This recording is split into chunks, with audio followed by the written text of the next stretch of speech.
안녕하세요. 저는 혼자서 딸아이를 키우고 있는 여자입니다.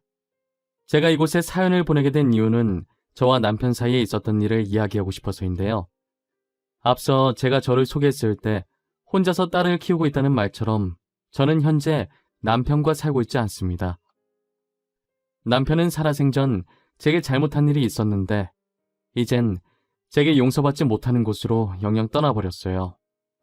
안타깝게도 저희 애기 아빠는 더 이상 이 세상 사람이 아니거든요. 저는 이렇게나마 남편을 용서하겠다는 마음을 많은 사람들에게 알리고 싶었어요. 그러다 보면 정말 남편이 있는 곳까지 제 진심이 닿지 않을까 하고요. 저와 남편의 첫 만남은 그리 특별하지 않았어요. 드라마나 영화처럼 운명 같은 사랑, 그런 건 하나도 없고 현실 그 자체였어요. 저희는 같은 회사에서 같은 날 입사한 동기로 힘든 일이 있으면 같이 도와주고 서로가 서로에게 위로와 희망을 주던 관계였어요. 보통의 입사 동기들과 다를 바가 하나도 없었죠. 입사 초기엔 힘이 되는 존재가 동기밖에 없으니 남편과 저는 자주 만나 술잔을 기울였어요. 둘이서 만나면 상사도 씹었다가 거래처 사람도 씹었다가 아마 안주보다 상사를 더 많이 씹었을 거예요.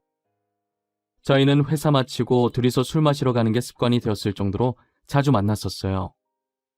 오늘은 무슨 말을 할까 머릿속에 정리하고 서로 먼저 이야기하려고 시동 걸고 그랬어요. 지금 생각해보면 참 별거 없고 직장인이라면 누구나 하는 행동인데 당시엔 얼마나 재밌고 웃기던지 이야기 꺼내려고 준비하는 서로의 모습을 보고 엄청 웃었어요. 그리고 그날따라 서로가 너무 이뻐 보이고 잘생겨 보이는 거예요. 괜히 심장이 간질간질거리고 빠르게 뛰면서 작은 행동에서 얼굴이 빨개지고 그랬죠. 한번 그러고 나니 그 뒤로도 계속 저희도 모르게 서로한테 신경을 쓰고 있더라고요. 처음엔 내가 저 사람을 왜 이렇게 신경을 쓰고 있지 했는데 얼마 지나지 않아서 제가 남편에게 이성적으로 관심이 있다는 걸 깨달았어요. 여직원들과 있는 모습을 보면 괜히 화가 나고 짜증이 나더라고요. 친구한테 이야기를 하니 저더러 동기를 좋아해서 그런 게 아니냐고 하는 거예요.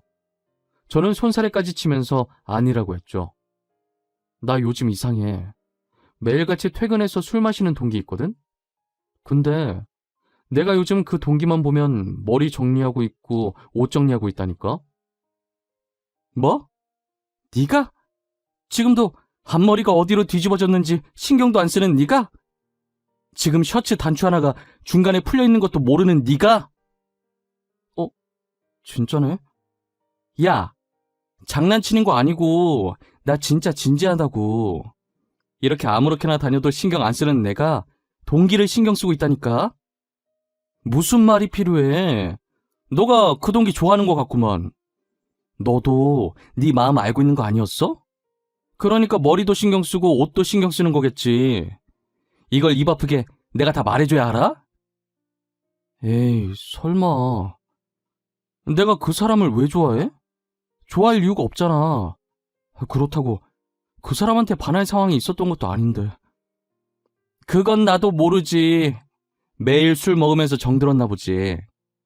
너, 그 사람이 다른 여직원이랑 있을 때 어때? 막 짜증나고 화나지? 그게 좋아한다는 증거야.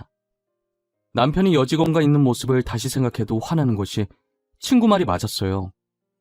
저는 남편을 같은 직장 동기로서가 아니라 남자로서 좋아하고 있었어요.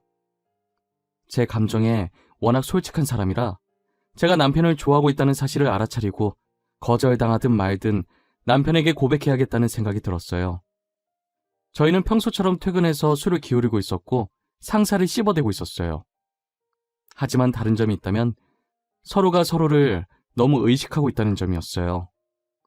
저는 계속 고백할 타이밍만 보면서 괜히 술잔만 손가락으로 빙글빙글 돌리고 있었어요. 아우, 정신없어. 왜 계속 술잔을 괴롭혀요? 표정도 아까부터 심각해서는. 지금 우리 평소랑 너무 다른 거 알죠? 지금 되게 어색해. 그런가? 아닌데? 저 안 심각한데? 평소랑 똑같은데? 저 사실 진혁 씨한테 할 말이 있는데요. 그 있잖아요. 제가 먼저 말해도 돼요? 저도 오늘 가영 씨한테 할 말이 있거든요. 저 요즘 계속 가영 씨만 보여요. 회사에서도 식당에서도 계속 제 눈에 가영 씨가 들어와요. 남편의 마음이 어떤지 확신이 없어서 제가 먼저 고백하고 빠지려고 했는데 남편도 저와 마음이 같았고 머뭇거리는 저를 보고 용기를 내서 먼저 고백을 하더라고요. 저는 놀라서 들고 있던 술잔을 떨어뜨렸고 술잔은 그대로 깨져버렸어요. 남편은 곧바로 직원들에게 죄송하다고 하고 제가 떨어뜨려 깨진 술잔을 치우고 있더라고요. 깨진 술잔을 다 치우고 다시 자리에 앉으면서 이거 거절이냐고 멋쩍은 듯 웃는 거예요. 저는 그때 너무 당황해서 저도 모르게 엄청 큰 목소리로 아니라고 좋아한다고 말해버렸어요. 당연히 쩌렁쩌렁한 제 목소리에 거기 있던 직원이며 손님이며 다 저희 쪽을 쳐다봤어요. 졸지에 저희는 거기에 있던 사람들에게 축하를 받으며 연인이 되었죠. 그렇게 사내 연애가 시작됐고 연애를 한 지 2년 만에 결혼을 했어요. 누가 더 부유하고 가난하다 할 것 없이 둘 다 비슷한 집안이라 결혼 허락받는 것도 어렵지 않았어요. 양가 부모님들도 다 좋으신 분이라 저희는 친자식처럼 아끼고 사랑해 주셨어요. 그리고 저희는 연인일 때와 부부일 때의 분위기가 다르니 2년간 연애했어도 2년 동안 신혼을 더 즐기다가 아이를 갖기로 했어요. 그 전에 저희는 다니던 회사를 계속 다녔고 2년 후 저는 임신 준비로 회사를 그만두게 되었습니다. 저는 딸아이를 낳고 계속 육아를 하고 있었는데 돌연 남편이 회사를 그만두고 온 거예요. 그동안 모아둔 돈이랑 퇴직금으로 사업을 시작하겠다고 하면서 말이에요. 남편이 하는 모든 것에 응원을 하지만 솔직히 사업이라는 게 한 번에 잘 되는 것도 아니고 의지만 있다고 해서 할 수 있는 게 아니기 때문에 반대를 많이 했어요. 하지만 저희 남편은 누구도 못 말리는 똥고집이 있었고 결국 남편 뜻대로 사업을 시작했어요. 구두 사업을 했는데 처음 시작했던 상품 중 하나가 빵 터지면서 정말 운이 좋게 사업에 성공했어요. 그리고 운뿐만이 아니라 남편의 똥고집 덕분에 성공한 것도 없지 않아 있었어요. 인기 절정인 그 제품은 저희 가족도 시댁도 디자인이 별로라고 내놓지 말자고 했던 구두거든요. 남편은 특이하게 생긴 걸수록 더 이목을 집중하고 관심이 가는 법이라고 끝끝내 출시를 하더라고요. 그런데 정말 남편의 말대로 그 구두가 유독 인기가 많은 거예요. 모든 제품을 한정판으로 팔았었는데 그 구두는 3차까지 재판매를 해도 계속 판매 문의가 쏟아져서 남편 브랜드 제품 중 유일하게 한정판이 아닌 구두가 됐어요. 날이 갈수록 매출이 늘어났고 통장에 찍힌 액수를 보고 저희 가족 얼굴엔 웃음꽃이 피었어요.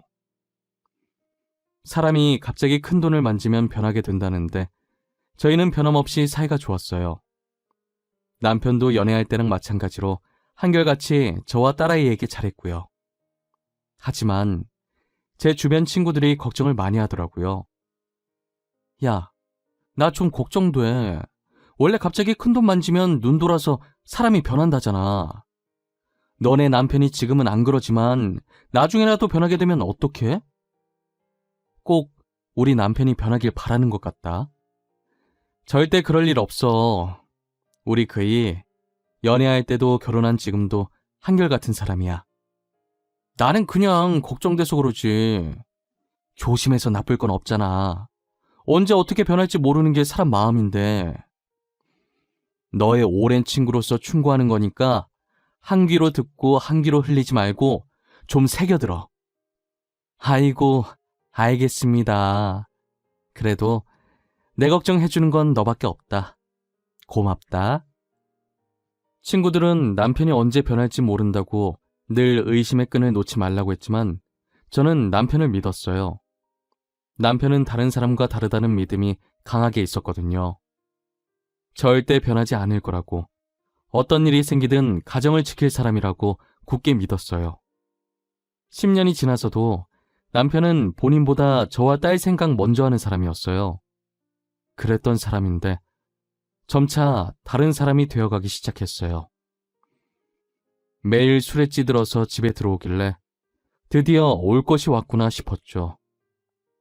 당신 지금 어디서 뭐 하다가 오는 길이야? 아우, 냄새. 또 술이야? 어? 요즘 왜 계속 술에 취해서 오는 거야? 당신 원래 안 그랬잖아. 나도 술 좀 마실 수도 있지. 가장이 열심히 밖에서 일하고 오는데 겨우 술 마셨다고 이렇게 사람을 잡아? 어? 내가 뭘 그렇게 잘못했는데? 오늘만 마신 거 아니잖아. 요즘 계속 술 퍼마시고 오잖아. 나도 봐주는데 한계가 있어. 한두 번도 아니고 이게 뭐 하는 짓이야? 딸 보는 앞에서 이게 무슨 꼴이냐고. 당신은 쪽팔리지도 않아? 남편은 언젠가부터 계속 술을 퍼마시고 가끔은 외박도 하고 그랬어요. 그런데 이게 점점 정도가 심해지더니 술은 그냥 기본이고 외박도 밥 먹듯이 하더라고요. 이럴 거면 나가서 혼자 살려고 하니까 정말 일주일 동안 집에 안 들어오는 거예요. 근처 모텔에서 지내고 있길래 제가 억지로 집으로 끌고 왔어요. 한 번도 싸운 적 없었던 우리는 이제 싸우지 않는 날이 없게 되었죠. 도대체 요즘 남편이 뭐라고 돌아다니는 건지 알 수가 없었어요. 제가 회사 일에 관여를 안 해서 남편 회사에 아는 직원이 한 명도 없어서 물어보지도 못했어요. 매일 혼자서 손톱만 물어뜯으면서 남편이 귀가하기만을 기다렸죠.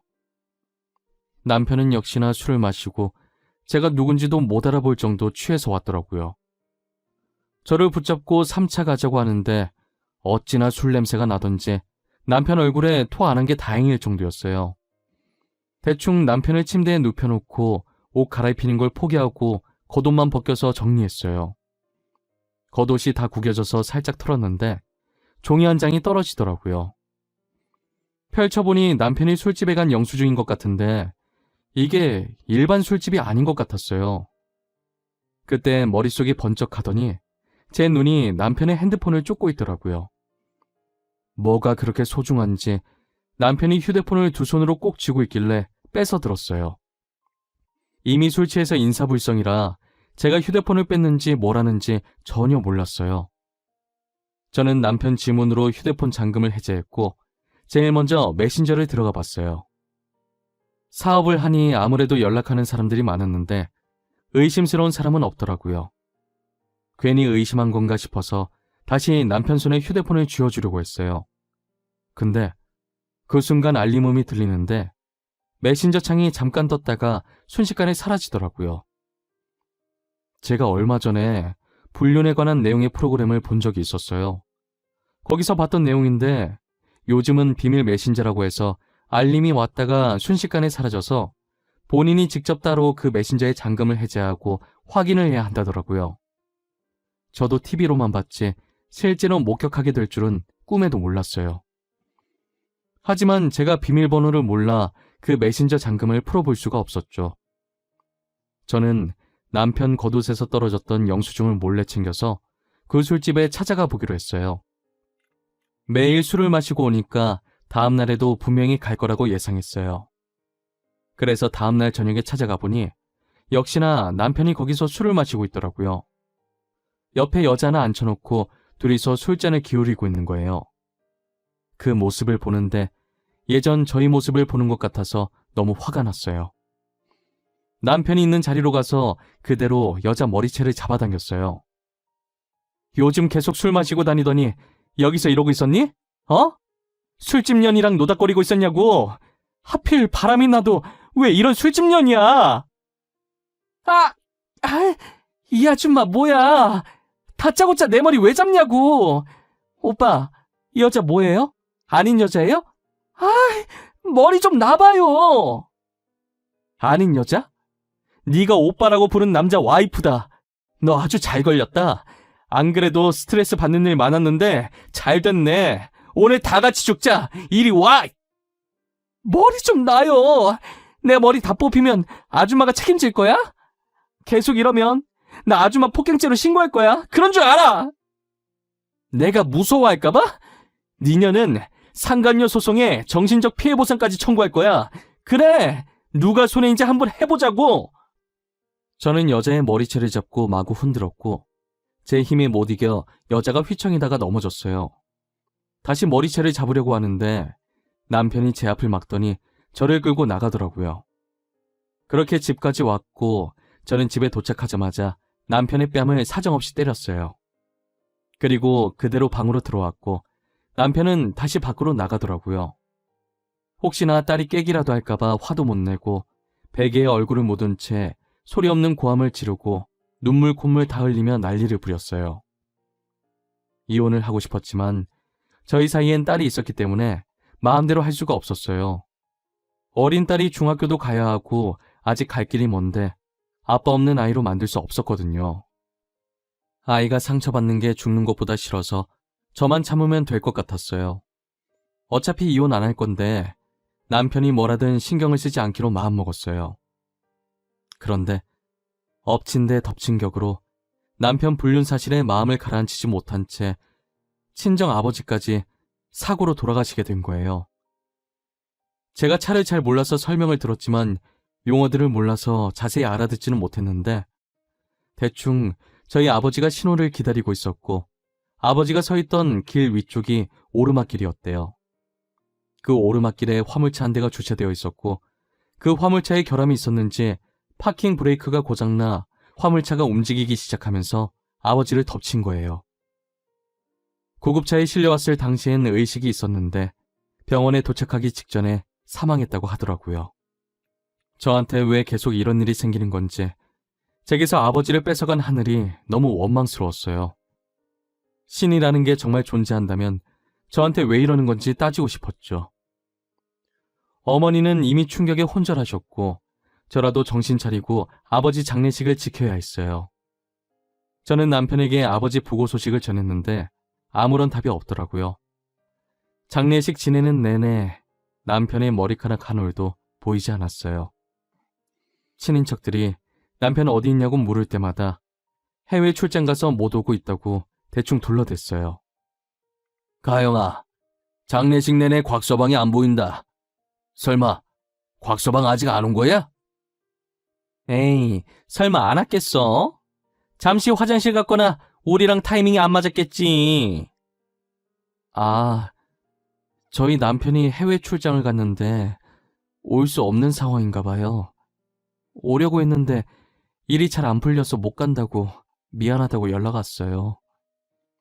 아무리 그래도 사위가 장인어른 장례식에 안 오는 게 말이 되나? 일이 가족만큼 중요한가? 곽서방도 참 답답하네. 아무리 사는 게 바빠도 그렇지. 저는 딱히 드릴 말씀이 없어서 멋쩍은 미소만 지었어요. 해외 출장은 개뿔. 또 그 술집에서 여자랑 술 마시고 있을 테지만요. 저는 장례식을 다 마치면 남편과 이혼을 해야겠다고 다짐했어요. 남편이 뭘 하고 다니든 딸을 생각해서 이혼만큼은 안 하려고 했는데 저희 아버지 장례식에 안 온 행동은 선을 넘었다는 생각이 들었어요. 사위라는 사람이 장인어른 마지막 가시는 길에 어떻게 안 올 수가 있나요? 도저히 참을 수 없는 짓이고 이해하고 싶지도 않은 짓이었어요.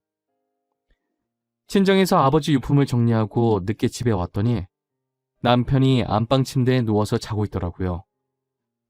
저는 갈기갈기 찢어버리고 싶은 남편 얼굴에 이혼 서류를 던졌어요.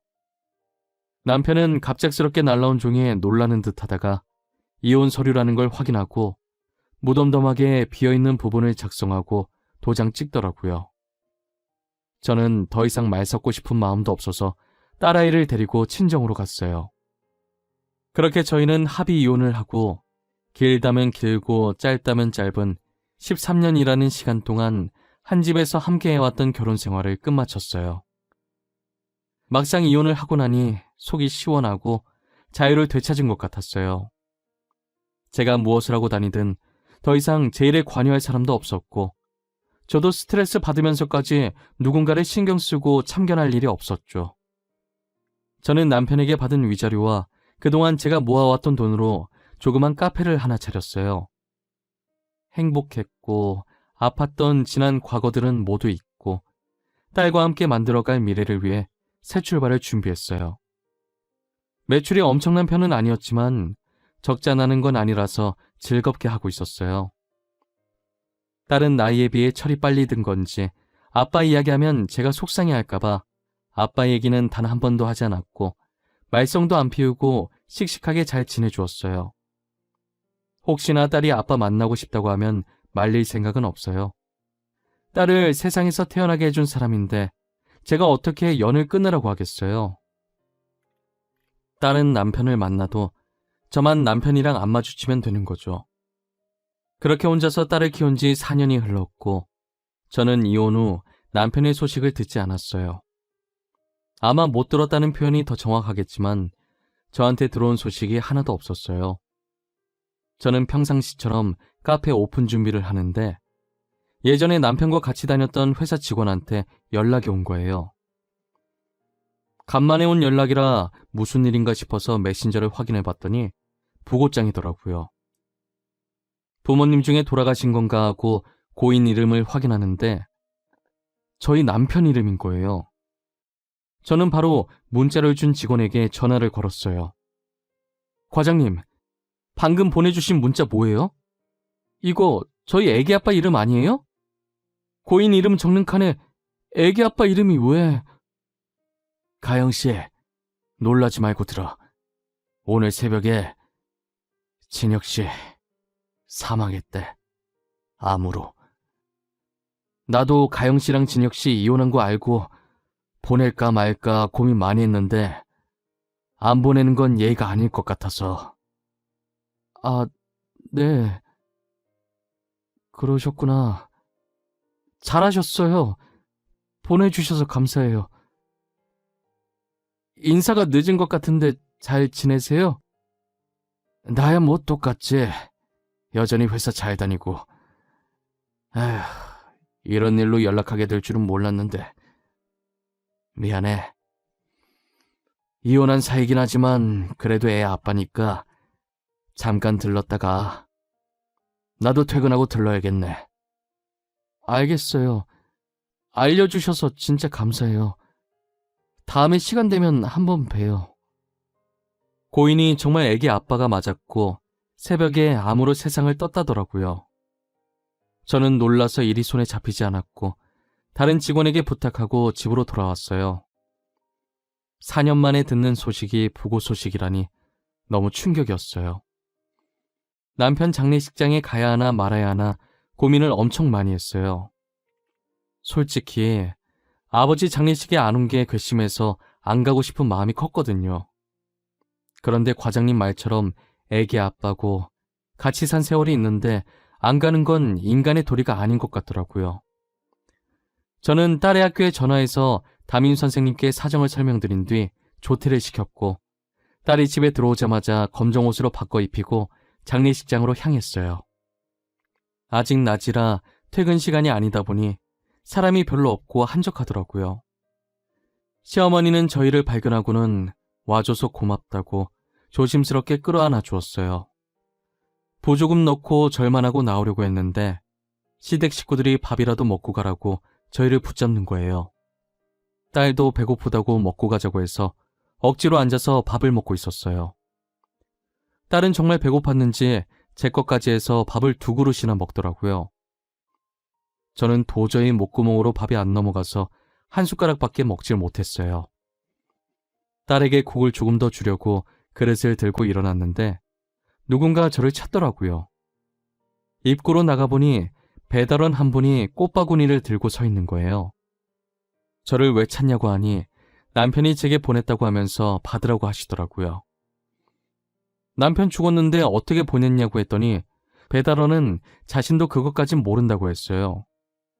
저는 형형색색의 꽃바구니를 들고 들어왔어요. 제가 들고 있는 꽃바구니를 보더니 저마다 한마디씩 하더라고요.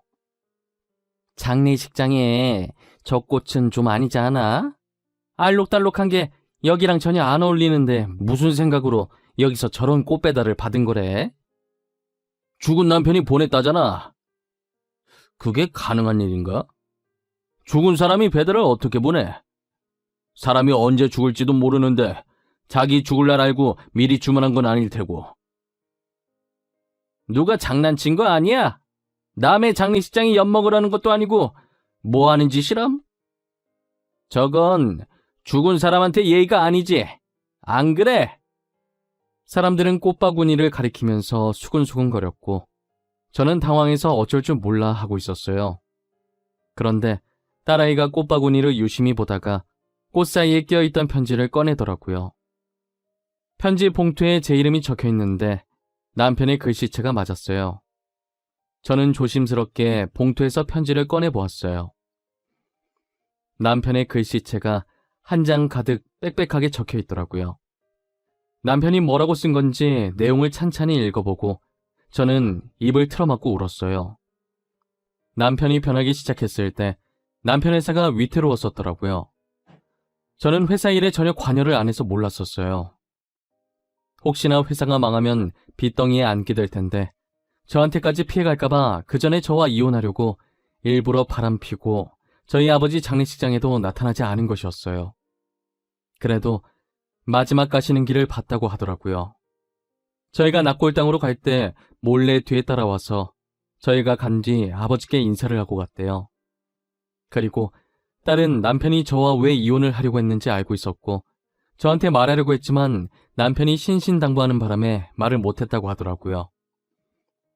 저와 이혼한 뒤 딸이랑 간간히 연락하고 지냈었는데 암에 걸리는 바람에 딸이 알면 제 귀에 들어갈 것이고 짐이 될 것 같아서 딸이랑도 연락을 끊었대요. 그리고 죽기 전날 쓴 편지인지 내일 아버지께 가면 제대로 사과해야겠다고 장례식장 못 가서 죄송하고 저를 끝까지 못 지켜줘서 죄송하다고 빌겠다고 적혀 있었어요. 엄마, 내가 미안해. 아빠가 말하지 말라고 부탁하셔서 처음이자 마지막 부탁이라고 하시는데 거절할 수가 없었어. 정말 미안해. 아빠가 엄마랑 나 정말 많이 좋아했어. 아니야, 잘한 거야. 아빠가 부탁한 건 들어줘야지. 우리 딸 잘했어. 이렇게 된 거 너 탓 아니니까 너무 신경 쓰지 마. 알겠지? 엄마, 진짜 미안해. 그러니까 아빠 너무 미워하지 마. 알겠지? 아빠 아픈 건 나도 몰랐어. 아빠 아픈 거 알았으면 엄마한테 다 말했을 거야. 그것도 아빠 뜻인 거야. 엄마가 미안해. 우리 딸, 그동안 힘들었겠다. 그동안 아빠 이야기 하고 싶었을 텐데. 저와 딸은 부둥켜 안고 엉엉 울었고 거기에 있던 시댁 식구들과 조문객들도 저희 얘기를 듣고 같이 울어주셨어요. 저는 직원한테 며칠간 자리 비운다고 연락을 했고 남편 마지막 가는 길까지 다 지켜봤어요. 납골당 가서도 울면서 잘 지내라고 다음에 웃으면서 다시 만나자고 했죠.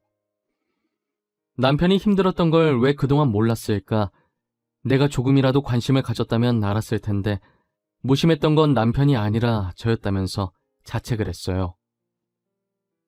장례식이 끝나고 몇 날 며칠을 방구석에 박혀서 울었던 것 같아요. 딸을 위해서 정신 차려야 한다는 생각은 드는데 몸이 따라주지 않았어요. 밥상을 차리면서도 울고 밥을 먹으면서도 울고 하루하루를 눈물로 살아갔어요.